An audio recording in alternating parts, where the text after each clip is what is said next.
Hello everyone, welcome back to my channel Mampi's blog.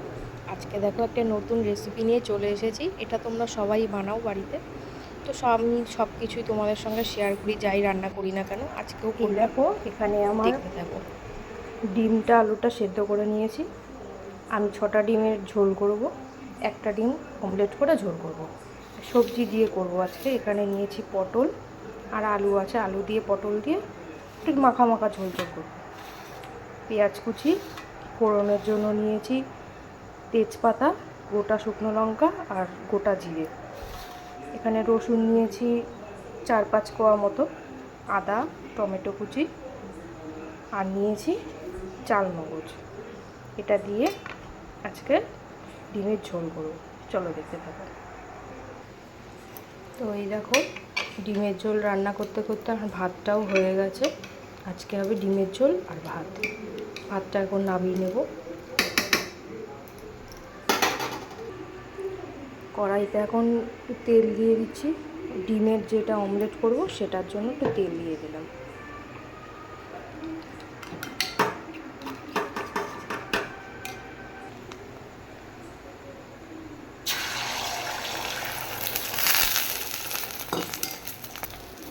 আমার তৈরি হয়ে গেছে ডিমের অমলেট। এবার আমি পুরো রান্নাটা শুরু করব। আবার দিয়ে দিচ্ছি একটু সর্ষের তেল ডিমটা আর আলুটা ভাজার জন্য। তার আগে তোমরা একটু কড়াইতে লবণ আর একটু হলুদ দিয়ে নেবে। একটু লবণ হলুদ দিয়ে দেবে।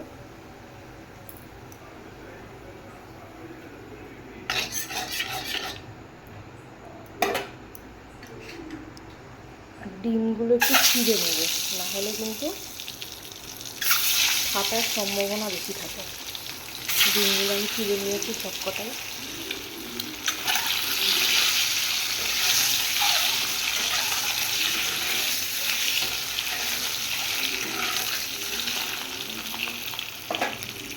এবার দেখো মিক্সিতে আমি মশলাগুলো পেস্ট করার জন্য মিক্সারে দিয়ে দিচ্ছি।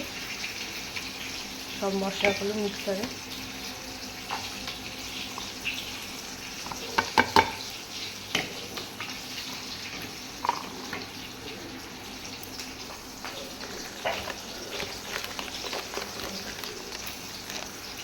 দিয়ে দিলাম ধনে গুঁড়ো, সামান্য পরিমাণ জিরে গুঁড়ো। এবার এটা পেস্ট করে নেব। এই দেখো আমার পেস্ট তৈরি হয়ে গেছে। ডিমটা ভাজা হয়ে গেছে, এবার ডিমটা তুলে নেব। এবার সেদ্ধ করা আলুটা এবার একটু ভেজে নেব লাল লাল করে। যখনই রান্না করবে সব সবজি একটু ভেজে ভেজে নেব, তাহলে হালকা ভাজবে, তাহলে স্বাদটা বাড়ে। আর এখানে দেখো জল বসিয়েছি, গরম জল। জলটা দিয়ে ঝোলটা করবো বলে জলটা দেবো। আলুটা ভাজা হয়ে গেছে, এবার তুলে নেব। পটলগুলো হালকা করে ভেজে নেব।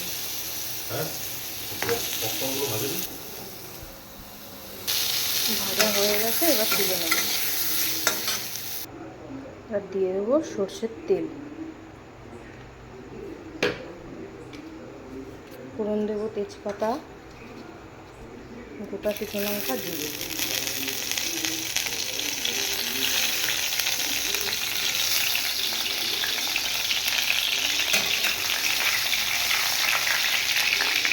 এবার দেবো পেঁয়াজ কুচি।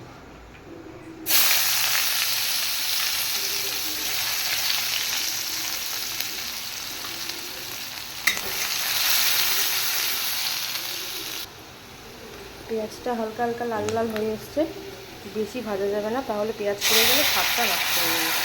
এবার আমি দিয়ে দিলাম মশলা করে রেখেছিলাম পেঁয়াজ। এবার দেবো হলুদ গুঁড়ো,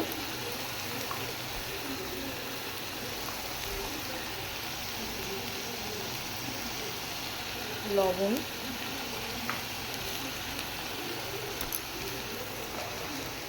আর দেবো চিনি, একটু ব্যালেন্স, স্বাদটা টকটা ঝালটা ব্যালেন্স করা।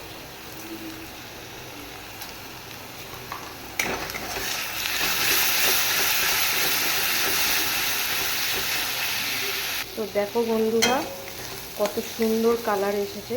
আমি কিন্তু এখানে কোনো রং ব্যবহার করিনি, চিনি দিয়েছিলাম, সেই জন্য যেটা নিজের রংটাই চিনি দিলে রান্নার বেরিয়ে যায়। এবার আমি দিয়ে দেবো, মশলা কষানো হয়ে গেছে, এবার আমি দিয়ে দেবো জল। জলটা ফুটিয়ে রেখেছিলাম সেই জলটা দিয়ে দেবো।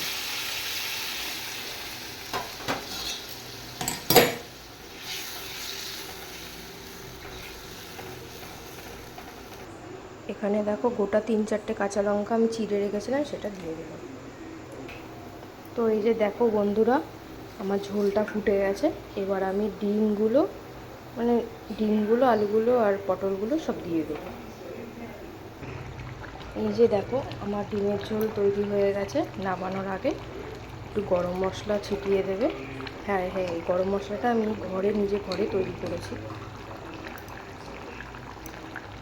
আর একটু ঘি দিয়ে দেবে, তাহলে স্বাদটা সুন্দর হয়, ঘ্রাণটা খুব সুন্দর দেবে। তো চলো, আমার ভিডিওটা কেমন লাগলো তোমরা জানিও। লাইক কমেন্ট শেয়ার করতে কিন্তু ভুলো না। টাটা, আবার দেখা হবে অন্য কোনো ভিডিও।